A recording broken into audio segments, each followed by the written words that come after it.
आप सभी को बता दें, आज भारत और इंग्लैंड के बीच खेले गए दूसरे टेस्ट मुकाबले के पहले दिन बल्लेबाजी में आया यशस्वी जायसवाल और कप्तान शुभमन गिल का तूफान, जिसे देख करके पूरी की पूरी इंग्लैंड टीम की निकल चुकी है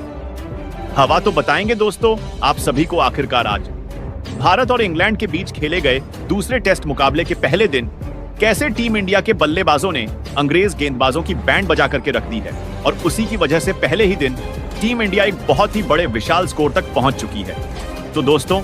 दोनों ही टीमों के इस रोमांचक मुकाबले की पूरी हाइलाइट्स हम आप सभी को इस वीडियो के अंदर विस्तार से बताने वाले हैं। अब हम बिना ज्यादा समय गंवाए वीडियो की शुरुआत करते हैं। तो दोस्तों, आज भारत और इंग्लैंड के बीच 5 मैचों की टेस्ट श्रृंखला का दूसरा टेस्ट मुकाबला बर्मिंघम के एडबस्टन के मैदान पर खेला गया, जहां पर दोस्तों जब टॉस की बारी आई तो वापस से एक बार टॉस जीता इंग्लैंड टीम के कप्तान बेन स्टोक्स ने, जिन्होंने दोस्तों आज वापस से एक बार टॉस जीत करके टीम इंडिया को पहले बल्लेबाजी करने का न्योता दिया। और दोस्तों आप सभी को बता दें, दूसरे टेस्ट मुकाबले में टीम इंडिया के फाइनल प्लेइंग 11 में आज 3 बड़े बदलाव हुए थे, जिसमें जसप्रीत बुमराह, साई सुदर्शन और शार्दुल ठाकुर की टीम से छुट्टी हुई थी। तो वहीं पर दोस्तों उनकी जगह पर वॉशिंगटन, सुंदर, आकाशदीप और नीतीश कुमार रेड्डी को टीम में शामिल कर लिया गया था। और अभी दोस्तों टीम इंडिया की जब बल्लेबाजी की शुरुआत हुई तो पारी का आगाज करने के लिए वापस से एक बार यशस्वी जायसवाल के साथ लोकेश राहुल आए थे, जबकि दोस्तों इंग्लैंड की टीम की तरफ से पहला ओवर तेज गेंदबाज क्रिस वॉक्स डालने आए थे, जिनकी दोस्तों 5वीं गेंद पर जायसवाल ने एक शानदार चौका पॉइंट की दिशा में जड़ते हुए अपनी पारी का आगाज काफी विस्फोटक अंदाज में किया था। जबकि दोस्तों तीसरे ओवर में इंग्लैंड की टीम की तरफ से गेंदबाजी करने आए ब्रैंडन कार्स के ओवर में राहुल एक भी रन नहीं ले पाए थे और तीसरा ओवर मैडम गया था। लेकिन दोस्तों 5वें ओवर में जब और एक तेज गेंदबाज जोश टंग गेंदबाजी करने आए तो उनकी जायसवाल ने धज्जियां उड़ाते हुए एक ही ओवर में 2 शानदार चौके जड़ दिए थे। लेकिन दोस्तों 7वें ओवर में गेंदबाजी करने आए क्रिस वॉक्स ने कमाल की गेंदबाजी करते हुए जायसवाल को पकबाधा आउट करने की कोशिश की थी, लेकिन अंपायर ने इसे पूरी तरह से नॉट आउट करार दिया था। और यहां से दोस्तों राहुल और जायसवाल धीरे धीरे अपनी टीम का स्कोर आगे बढ़ा ही रहे थे।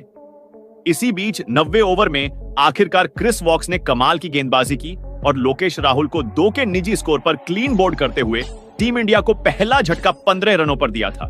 और अभी दोस्तों टीम इंडिया की तरफ से नंबर 3 पर करुण नायर जायसवाल का साथ देने आए थे, जिन्होंने दोस्तों वॉक्स की तीसरी गेंद पर एक शानदार चौका मिड विकेट की दिशा में जड़ते हुए अपना खाता काफी विस्फोटक अंदाज में खोला था। हालांकि दोस्तों चौथी गेंद पर जरूर वॉक्स ने करुण नायर को पक बांधा आउट करने की कोशिश की थी,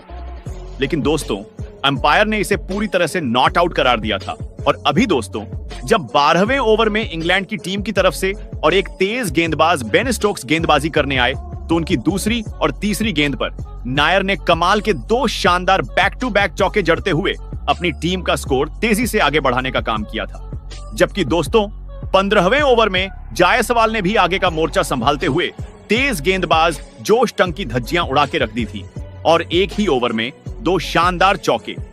जबकि 3 रन दौड़ करके लेते हुए आक्रामक अंदाज में बल्लेबाजी करनी शुरू कर दी थी। जबकि दोस्तों 17वें ओवर में गेंदबाजी करने आए बेन स्टोक्स की तो जायसवाल ने ऐसी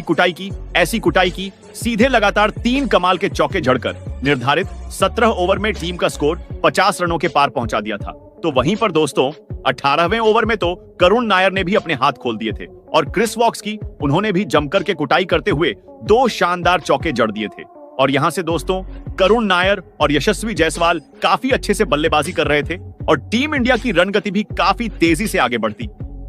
जा रही थी। और इसी बीच दोस्तों 22वें ओवर में जब जोश टंग गेंदबाजी करने आए तो उनके तीसरी, चौथी और 5वीं गेंद पर जायसवाल ने लगातार 3 चौके जड़ते हुए अपना टेस्ट करियर का 11वां अर्धशतक भी पूरा कर लिया था। साथ ही में दोस्तों निर्धारित 23 ओवर के खेल में टीम इंडिया का स्कोर 90 रन तक पहुंच चुका था। जबकि दोस्तों दूसरे विकेट के लिए इन दोनों ही बल्लेबाजों के बीच महत्वपूर्ण 80 रनों की साझेदारी भी हो चुकी थी। लेकिन दोस्तों ठीक लंच से पहले ही टीम इंडिया को दूसरा झटका करुण नायर के तौर पर लगा। जी हां दोस्तों, करुण नायर को ब्रैंडन कार्स ने 31 के निजी स्कोर पर 24वें ओवर में चलता कर दिया था और टीम इंडिया को दूसरा झटका 95 रनों पर लगा था। इसी तरह से दोस्तों लंच ब्रेक तक टीम इंडिया ने 2 विकेट के नुकसान पर 98 रन स्कोर बोर्ड पर खड़े कर लिए थे। और अभी दोस्तों टीम इंडिया की तरफ से नंबर 4 पर कप्तान शुभमन गिल जायसवाल का साथ देने आए थे। और इसी बीच दोस्तों जब लंच ब्रेक के बाद खेल शुरू हुआ तो बेन स्टोक्स की 5वीं गेंद पर जायसवाल ने वापस से एक करारा चौका थर्ड मैन की दिशा में जड़ दिया था। जबकि दोस्तों दूसरी छोर से कप्तान शुभमन गिल भी सूझबूझ से बल्लेबाजी कर रहे थे। और यहां से दोस्तों इन दोनों ही बल्लेबाजों ने कमाल की बल्लेबाजी करनी शुरू कर दी थी। और इसी बीच दोस्तों 33वें ओवर में गेंदबाजी करने आए क्रिस वॉक्स के परखच्चे उड़ाते हुए कप्तान गिल ने उनकी पहली गेंद पर एक शानदार चौका एक्स्ट्रा कवर की दिशा में, जबकि चौथी गेंद पर वापस से एक बार बेहतरीन चौका मिड ऑन की दिशा में जड़ते हुए 33वें ओवर में टीम के खाते में महत्वपूर्ण 11 रनों का इजाफा कर दिया था।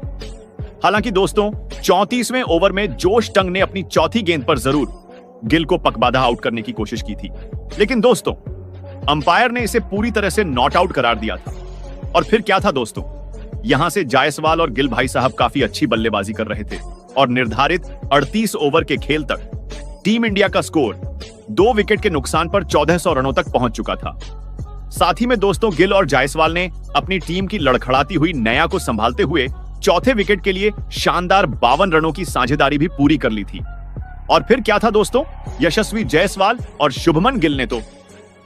अंग्रेज गेंदबाजों की अच्छी खासी खबर लेते हुए मैदान के चारों ओर लगातार छक्के चौके बरसाने शुरू कर दिए थे। और देखते ही देखते दोस्तों निर्धारित 45 ओवर के खेल तक टीम इंडिया ने 2 विकेट के नुकसान पर 161 रन स्कोर बोर्ड पर खड़े कर लिए थे। और इसी बीच दोस्तों यशस्वी जायसवाल भी अपने शतक के काफी ज्यादा नजदीक पहुंच चुके थे, लेकिन 40वें ओवर में गेंदबाजी करने आए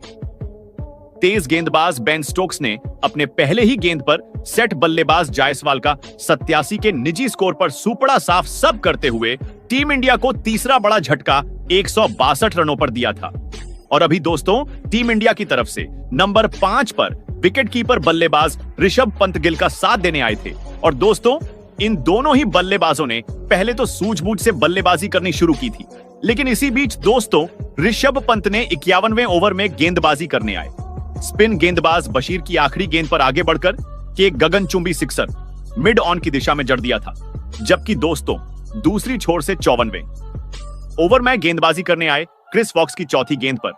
गिल ने भी एक शानदार चौका पॉइंट की दिशा में जड़ते हुए अपनी टीम का स्कोर चाय कल तक 182 रनों तक पहुंचा दिया था। लेकिन दोस्तों जैसे ही चाय काल के बाद खेल शुरू हुआ तो उसके बाद ऋषभ पंत ने धुआंधार अंदाज में बल्लेबाजी करनी बरकरार रखी थी। और इसी बीच दोस्तों 98वें ओवर में गेंदबाजी करने आए